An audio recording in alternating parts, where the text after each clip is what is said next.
Okay, yeah, Tesla Model Y. I've had it for around 3 weeks now. I've actually done 900 miles. I don't normally do that many. Again, I haven't had any problems. I'll just preface that now.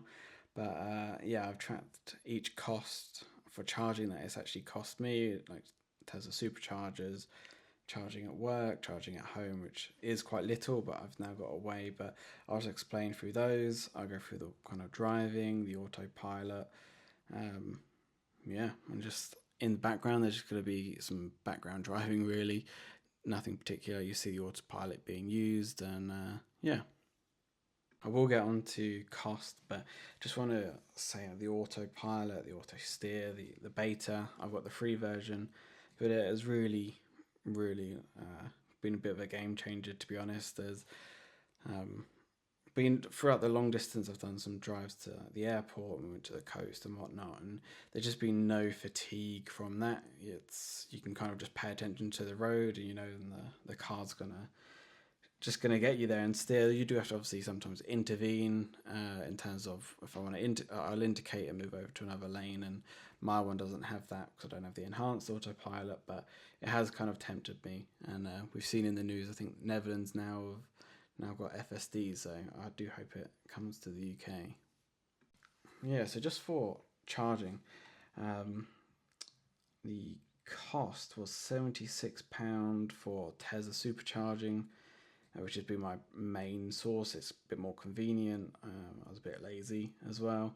£22 at work and £3 charging at home, which I haven't done that much, but I've done it occasionally where it's just enough. It was just more for convenience in terms of being at Tesla Superchargers, but I do have a way now to charge at home. So yeah, £101, something like that for 900 miles. I do have the breakdown of the trips, kind of the miles per kilowatt, etc., etc. But for me, it's been good. I drive normally. I don't hyper mile. These are genuine miles that like everyday people would do. And I was a BMW driver before. You saw my very first video if you've ever seen it.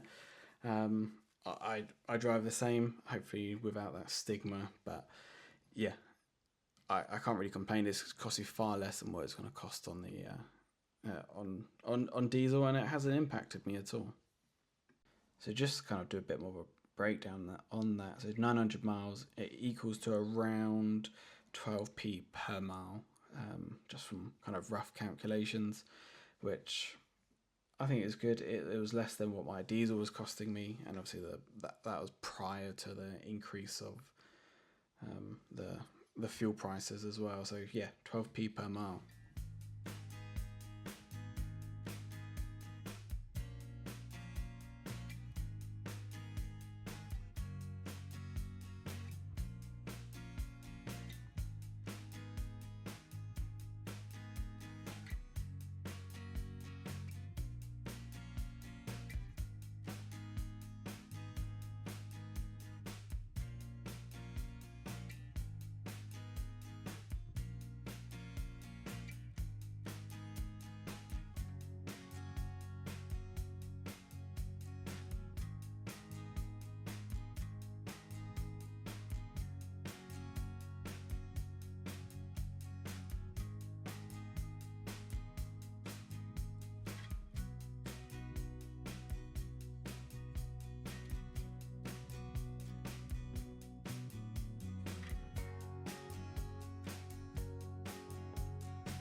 Just part on that with the auto steer, the beta, whatever we're calling it, the free version.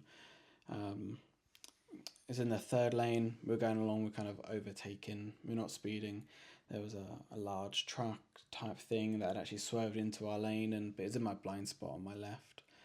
And the car, because it was in the auto steer, it can detect that, and it actually moved us off onto the the lines in between the lane, and I didn't really think too much of it other than why are we going over these lines. But then I checked, and actually the lorry had come into our lane, so the Tesla had actually moved us out. So very thankful for that. I wouldn't have seen it. I think potentially there could have been a bit of a scrape, so I think we got a bit lucky if that hadn't happened, or if it hadn't seared us out. So yeah, I can't fault that at all.